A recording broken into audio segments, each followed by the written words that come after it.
நமஸ்காரம். எல்லோரையும் திருக்கோயில் சேனலுக்கு வரவேற்கிறேன். இன்னைக்கு ஆடி மாதத்தில் எந்தெந்த அம்பாளின் ஸ்லோகங்கள் படிப்பது விசேஷம் என்று பார்க்கலாம். வீடியோவுக்குள் போவதற்கு முன் என்னுடைய சேனல் உங்களுக்கு பிடித்திருந்தால் தயவுசெய்து ஷேர் பண்ணி, சப்ஸ்கிரைப் பண்ணி, லைக் பண்ணவும், வீடியோ உடனுடன் பார்ப்பதற்கு நோட்டிஃபிகேஷன் பெல் ஐக்கனை கிளிக் பண்ணவும். வாங்க, இப்போ என்னென்ன ஸ்லோகங்கள் படிப்பது சிறப்பாக இருக்கும் ஆடி மாதத்தில் என்று பார்க்கலாம்.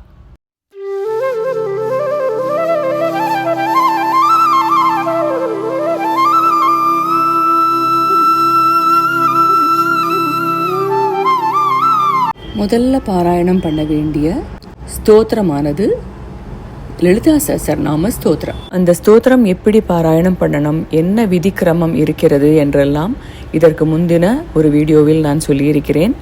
அதை பார்த்து தெரிந்து கொள்ளுங்கள். அந்த ஸ்தோத்திரத்தை நன்றாக படித்து நான் சொன்ன விதிமுறைகள் ஃபாலோ பண்ணி நீங்கள் படித்து வந்தீர்களானால் தினமும் இந்த லலிதா சஹஸ்ரநாமம் நீங்கள் ஆடி மாதம் முழுச பாராயணம் பண்ணலாம். அதற்கடுத்ததாக துர்கா சப்தசதி என்பது, அது தமிழில் ஸ்ரீதேவி மகாத்மியம் அல்லது சண்டி பாராயணம் என்றும் அழைக்கப்படுகிறது. இது மார்க்கண்டேய புராணத்தில் இருந்து எடுக்கப்பட்ட 700 ஸ்லோகங்களை கொண்ட ஒரு மகா கிரந்தமாக கருதப்படுகிறது. இந்த 700 ஸ்லோகங்கள் முழுசாவும் துர்கா தேவியின் மகிமைகளை பற்றி விவரிக்கின்றது. இந்த துர்கா சப்தசதி மார்க்கண்டேய புராணத்தில் உள்ள ஒரு பிரபலமான பகுதியாகும். இந்த புத்தகத்தில் துர்கா தேவி அசுரர்களை அழித்து பக்தர்களை காக்கும் கதைகள் கூறப்பட்டுள்ளன. இந்த 700 ஸ்லோகங்களும் நீங்கள் கற்றுக்க வேண்டும் என்றால் நீங்கள் ஒரு குருமுகமாகத்தான் கற்றுக்க வேண்டும். இதில் தேவி ரொம்பவும் உக்ரமாக இருக்கக்கூடிய ஒரு வர்ணனை தான் இந்த 700 ஸ்லோகங்கள்லேயும் கொடுக்கப்பட்டிருக்கிறது. அதனால் கண்டிப்பாக ஒரு குருவின் இடமிருந்து தான் இந்த 700 ஸ்லோகங்களையும் கற்றுக்க வேண்டும். நானும் அப்படி தான் கற்றுக்கொண்டேன். ஆனால் இந்த 700 ஸ்லோகங்களை 7 ஸ்லோகங்களாக சுருக்கி எல்லாராலும் ஜெபிக்கக்கூடிய ஒரு ஃபார்மேட்டில் நமக்கு கொடுத்திருக்கிறார்கள் முன்னோர்கள். அது துர்கா சப்த ஸ்லோகி என்னும் அறியப்படுகிறது. இந்த 7 ஸ்லோகங்களை நீங்கள் இந்த 700 ஸ்லோகங்கள் பாராயணம் செய்வதின் பலன் இந்த 7 ஸ்லோகங்கள் கொடுக்கும் என்று சொல்லப்படுகிறது. இதெல்லாம் வரும் வீடியோக்களில் நான் உங்களுக்கு வீடியோவாக போடுகிறேன். இப்போதைக்கு பேரு மட்டும் தெரிந்து வைத்துக் கொள்ளுங்கள். உங்களுக்கு புஸ்தகம் கிடைக்கிறது என்றால் அந்த புஸ்தகத்தை பார்த்து இந்த ஸ்லோகத்தை எல்லா அம்பாள் புஸ்தகத்திலேயுமே இந்த ஸ்லோகங்கள் இருக்கிறதா என்று செக் பண்ணி வாங்கவும். லலிதா சஹஸ்ரநாமம் முதல்ல, அதுக்கப்புறம் 2வது துர்கா சப்த ஸ்லோகி. அதற்கு பின் ஸ்ரீ சாமுண்டேஸ்வரி அஷ்டோத்தர சதநாம ஸ்தோத்திரம் என்ற ஒன்று இருக்கிறது. அதை நீங்கள் தினமும் பாராயணம் பண்ணலாம். இல்லையென்றால் செவ்வாய்க்கிழமை, வெள்ளிக்கிழமை இந்த 2 நாட்களிலும் சாயங்கால வேளையில் நீங்கள் பாராயணம் செய்யலாம். சாமுண்டேஸ்வரி ஸ்தோத்திரத்தின் பலன்கள் என்னவென்றால், துக்கங்கள் நீங்கும், மன அமைதி கிடைக்கும், தைரியம் அதிகரிக்கும், எதிர்ப்புகள் நீங்கும் மற்றும் வாழ்வில் முன்னேற்றம் உண்டாகும். இந்த ஸ்தோத்திரத்தை தொடர்ந்து பாராயணம் செய்வதன் மூலம் ஒருவரின் வாழ்க்கையில் நேர்மறையான மாற்றங்களை எதிர்பார்க்கலாம். கிட்டத்தட்ட துர்கா சப்த ஸ்லோகி மாதிரியே துர்கா சப்தசதி என்னும் அந்த ஸ்லோகங்களை போலவே இருக்கிறது சாமுண்டேஸ்வரி. ஆனால் துர்கா சப்தசதி பாராயணம் செய்வதால் என்ன நன்மைகள் என்றால், துர்கா தேவி தீய சக்திகளையும் தடைகளையும் அழிப்பவளாக கருதப்படுகிறாள் அல்லவா? எனவே அவளின் அந்த சப்தசதியை பாராயணம் செய்வதன் மூலம் வாழ்க்கையில் உள்ள எல்லா தடைகளும் நீங்கும் என்று நம்பப்படுகிறது. இந்த பாராயணம் ஒருவரின் வாழ்க்கையில் உள்ள தடைகளை நீக்கி வெற்றி, செல்வம், அமைதி மற்றும் மகிழ்ச்சியை தரும் என்றும் நம்பப்படுகிறது. துர்கா தேவி ஒரு போர் தெய்வம் என்பதால் துர்கா சப்தசதி பாராயணம் செய்வதன் மூலம் தொழிலில் வெற்றி, போட்டிகளில் வெற்றி போன்றவற்றை அடையலாம் என்று நம்பப்படுகிறது. மாதிரி துர்கா தேவி செல்வத்தின் வடிவமாக கருதப்படுகிறாள். எனவே துர்கா சப்தசதி பாராயணம் செய்வதன் மூலம் செல்வ வளம் பெருகும் என்றும் நம்பப்படுகிறது.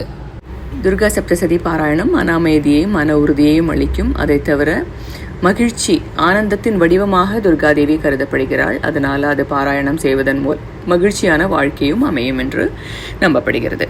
இதை தவிர்த்து மகாலட்சுமி கவச்சம் சொல்லலாம், கனகதாரா ஸ்தோத்திரம் சொல்லலாம், ஸ்ரீ ஸ்துதி என சொல்லப்படும் மகாலட்சுமியோட ஒரு ஸ்தோத்திரம் இருக்கிறது, அதை சொல்லலாம்.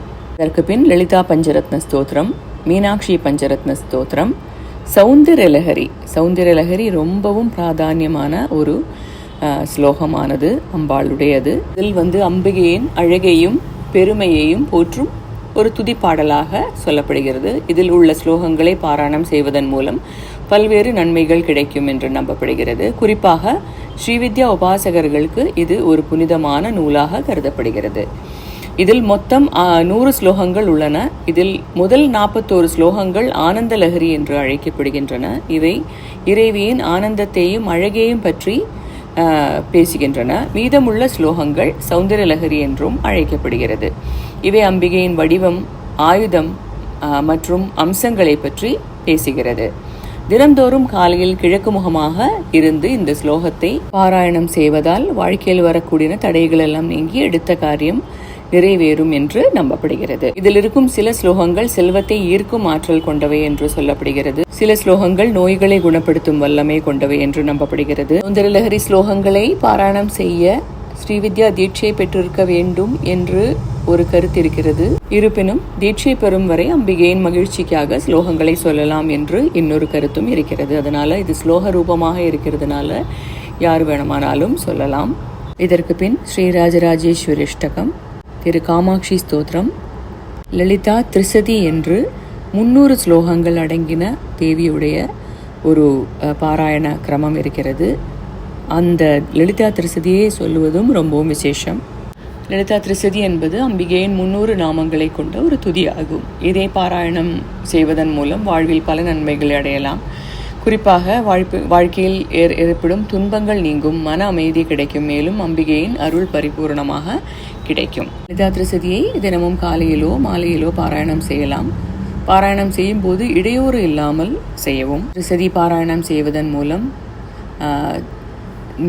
நோய்கள் நீங்கும், அதே மாதிரி பயம் நீங்கும், அதே மாதிரி செல்வம் பெருகும், சகலவிதமான தோஷங்கள் நீங்கும், அம்பிகையின் அருள் கிடைக்கும், நினைத்த காரியங்கள் கைகூடும், மன அமைதி கிடைக்கும், துன்பங்கள் நீங்கும். ஆகையினால் கிட்டத்தட்ட வாழ்க்கையில் வரக்கூடிய எல்லா பிரச்சனைகளுக்குமே இது ஒரு உத்தம நூலாக கருதப்படுகிறது. இது 300 நாமங்கள் தான். லலிதா சஹஸ்ரநாமம் அளவு இது தீர்க்கமான ஒரு நூல் கிடையாது. அதனால் கொஞ்சம் நேரம் இருந்தால் கூட இந்த லலிதா திரிசதியை நீங்கள் பாராயணம் செய்யலாம். ஆனால் கொஞ்சம் ஸ்ரத்தையுடன் செய்ய வேண்டும். அதில் நிறைய பீஜ மந்திரங்கள், பீஜாட்சரங்கள் நிறைய அந்த லலிதா திரிசதியில் கொட்டி கிடப்பதனால் நீங்கள் கொஞ்சம் டைம் எடுத்து நீங்கள் நிதானமாக இருக்கும் பொழுது உட்கார்ந்து எந்த விதமான ஒரு டிஸ்டர்பன்ஸும் இல்லாத ஒரு டைமில் நீங்கள் இந்த லலிதா திரிசதியை பாராயணம் செய்யலாம். இதுவே படிக்கும் குழந்தைகளாக இருந்தால் சாரதா புஜங்க ஸ்தோத்திரம் கண்டிப்பாக பாராயணம் செய்ய வேண்டும். சாரதா புஜங்க ஸ்தோத்திரம் என்பது அன்னை சாரதா தேவியை போற்றி பாடப்படும் ஒரு துதி. இது அடியார்களுக்கு ஞானம், அறிவு மற்றும் நல்வாழ்வு ஆகியவற்றை வழங்கும் என்று நம்பப்படுகிறது.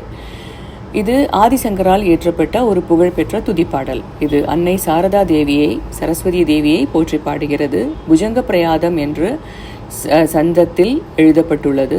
இந்த துதியில் அன்னை சாரதாவின் அழகையும் கருணையையும் ஞானத்தையும் போற்றி பாடப்படுகிறது. இதில் இது படிப்பதின் நன்மைகள் என்னவெல்லாம் என்றால், ஞானம் மற்றும் அறிவு கிடைக்கும், கல்வியில் சிறந்த விளங்குதல், குழந்தைகள் பரீட்சையெல்லாம் 10வது 12வது படிக்கிற குழந்தைகள் எல்லாம் இது தினமும் படித்து வரலாம்.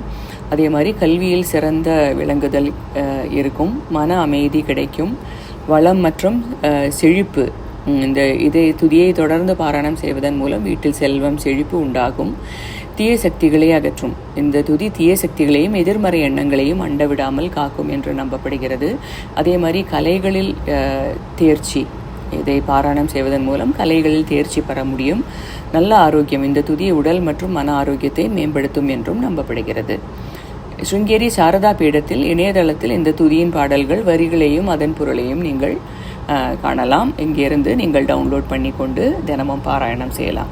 அதற்கு பின் ஸ்ரீ திரிபுர சுந்தரி அஷ்டகம் என்று சொல்லப்படும் அந்த ஸ்லோகமானது அன்னை திரிபுர சுந்தரி தேவியை போற்றி பாடும் 8 பாடல்களை கொண்ட ஒரு துதி. இது அழகு, கருணை மற்றும் ஞானத்தின் வடிவமாக கருதப்படும் தேவியை வழிபடுவதற்கும் அவரது கருணையை பெறுவதற்கும் பாடப்படுகிறது. இந்த துதி மன அமைதி, ஞானம் மற்றும் பக்தியை அதிகரிப்பதற்குண்டான பலன்களை தருவதாக நம்பப்படுகிறது.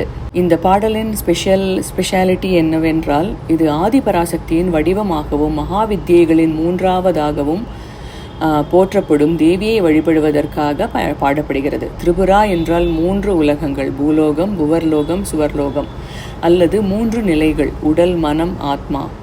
இந்த 3 உலகங்களையோ இல்லை இந்த 3 நிலைகளையோ அடக்கி ஆள்பவர். அதே மாதிரி சுந்தரி என்றால் அழகானவள் என்று பொருள். எனவே திரிபுரா சுந்தரி என்றது 3 உலகங்களையும் ஆளுபவளும் அழகானவளுமான தேவி என்று அவளை போற்றி பாடுகிற 8 பாடல்கள் தான் இந்த துதி. இந்த அஷ்டகத்தை தொடர்ந்து பாராயணம் செய்வதன் மூலம் உடல் மற்றும் மன ஆரோக்கியம் மேம்படும் அது என்று நம்பப்படுகிறது. அதே மாதிரி மகிழ்ச்சியான ஒரு வாழ்க்கை, செழிப்பான வாழ்க்கை கிடைக்கும் என்று நம்பப்படுகிறது. அதே மாதிரி பக்தியும் இறைவனை பற்றிய விழிப்புணர்வும் ஞானமும் அதிகமாக கிடைக்கும். அதே மாதிரி மன அமைதி இதுவும் கிடைக்கும் என்று நம்பப்படுகிறது. இப்போதைக்கு இந்த ஸ்லோகங்கள் எல்லாம் சொல்லியிருக்கிறேன். இதில் ஓரிரு பாராயணங்கள் நீங்கள் செய்தால் மட்டுமே போதுமானது. லலிதா சஹஸ்ரநாமம் தினமும் பாராயணம் பண்ணுகிறீர்கள் என்றால் அது ரொம்பவும் விசேஷம்.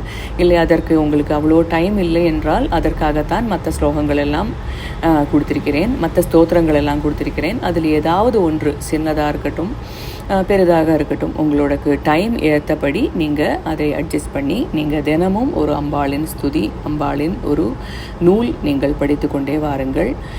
இதில் சொல்லியிருக்கிற எல்லா ஸ்தோத்திரங்களும் நான் வரும் வீடியோக்களில் ஒன்றொன்றாக உங்களுக்காக பாடி உங்களுக்கு வீடியோ செய்கிறேன்.